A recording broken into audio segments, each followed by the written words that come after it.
Hello students, अब तक की हिंदी व्याकरण की क्लास में हमने पार्ट 10 में पेज नंबर 38 में जो वर्तमान काल के जो सेंटेंस थे उसको हमने भूतकाल और भविष्यकाल में बदल कर लिखा था और क्रिया शब्दों से वाक्य बनाना यहाँ तक हमने किया था।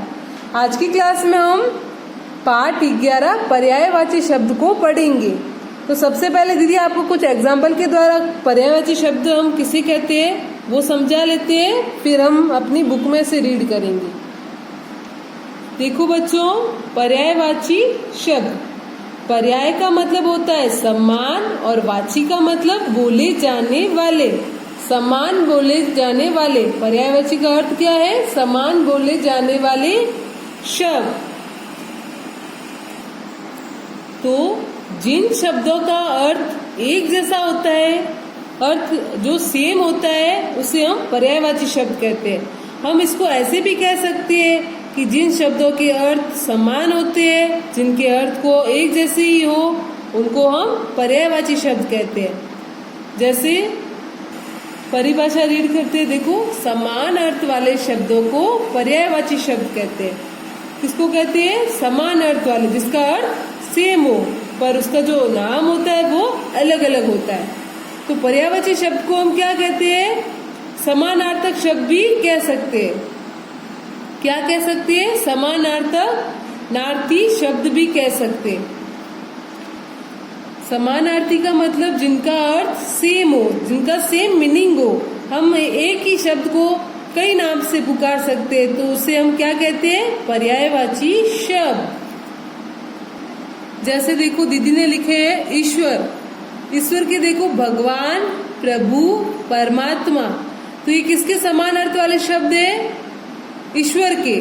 तो इनका जो अर्थ है वो तो एक ही होगा। इन सबका भगवान का अर्थ भी ईश्वर ही होता है, प्रभु का मतलब भी ईश्वर, परमात्मा का मतलब भी ईश्वर। तो इन सबको तो हम बोलते तो भगवान ही है, पर इनके जो नेम है ना वो अलग अलग होते हैं। जैसे भगवान, प्रभु, परमात्मा, तो ये सब किसके पर्यायवाची है? ईश्वर के। तो इनका अर्थ जो है वो तो सेम ही है, बस नाम अलग अलग है।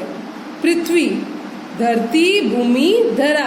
पृथ्वी को हम धरती भी बोलते हैं, भूमि भी बोलते हैं और धरा भी बोलते हैं। तो इनका अर्थ जो है वो सेम ही है, पर नाम जो है वो अलग है। इसी तरह से हम समान अर्थ वाले शब्दों को हम क्या कहेंगे? पर्यायवाची शब्द। हमें बस एक जो बात है वो ध्यान में रखनी है। इन शब्दों में अर्थ में समानता होते हुए भी इनका प्रयोग एक तरह से नहीं होता है। ये शब्द अपने में कितने पूर्ण है कि इन शब्दों का प्रयोग सारी स्थिति में या सभी स्थलों पर अच्छा नहीं लगता है। इन शब्द जो दीदी ने आपको शब्द रीड करवाए, तो इन शब्दों को, सारे शब्दों का हम प्रयोग नहीं करते। कुछ कुछ ऐसे शब्द होते हैं जिनको हम अपनी भाषा में यूज लेते हैं, और ये सारे शब्द हर जगह बोलना भी अच्छा नहीं लगता, ठीक नहीं लगता है। तो प्रत्येक शब्द की अपनी महत्वता किसके साथ होती है? विषय और स्थान के अनुसार होती है।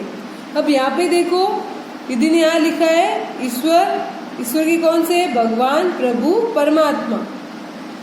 जैसे हम कभी कभी बोलते हैं ना, हे ईश्वर, हे भगवान, हे प्रभु, तो ये जो दीदी ने अभी जो शब्द बोले वो तो ठीक लग रहे हैं क्योंकि हम उन शब्दों का रेगुलर प्रयोग करते हैं। जो परमात्मा शब्द है तो इसका हम बहुत ही कम प्रयोग करते हैं। तो अब अगर हम ऐसे बोलेंगे हे परमात्मा, तो वो थोड़ा अटपटा सा लगेगा, अच्छा नहीं लगेगा। तो इसमें से हम सारे शब्दों का प्रयोग नहीं करते। कुछ कुछ शब्द होते हैं जो हम यूज में लेते हैं। जैसे पृथ्वी है तो हम धरती का, भूमि का ज्यादा प्रयोग करते हैं। धरा को थोड़ा, इस शब्द को थोड़ा कम यूज लेते हैं। पर हमें ध्यान सभी होना चाहिए, सभी पर्यायवाची शब्दों के बारे में पता रहना चाहिए कि पर्यायवाची शब्द किस शब्द के कौन कौन से पर्यायवाची शब्द होते हैं। अब हम अपनी बुक में से रीड करते हैं। देखो, समान अर्थ वाले शब्दों को पर्यायवाची शब्द कहते हैं। समान यानी उसका जो अर्थ है वो सेम ही हो, उनका मीनिंग जो होता है वो सेम होता है, उससे हम पर्यायवाची शब्द कहते हैं। पर्यायवाची शब्दों को ही समानार्थी शब्द भी कहा जाता है। और पर्यायवाची शब्दों को दीदी ने भी आपको बताया था ना, उससे हम समानार्थी शब्द भी कह सकते हैं। नीचे को समानार्थी शब्द दिए हुए, मतलब नीचे ये पर्यायवाची शब्द दिए हुए कुछ, हम समानार्थी बोलते हैं तो भी सेम ही होता है और पर्यायवाची बोलेंगे तो भी सेम ही होगा। तो ये जो शब्द है वो हम नेक्स्ट क्लास में पढ़ेंगे। आज के लिए हम इतना ही पढ़ेंगे। तो जो दीदी ने आपको समझाया पर्यायवाची शब्द के बारे में, तो वो आपको वापस अच्छे से समझना है। ओके बच्चों।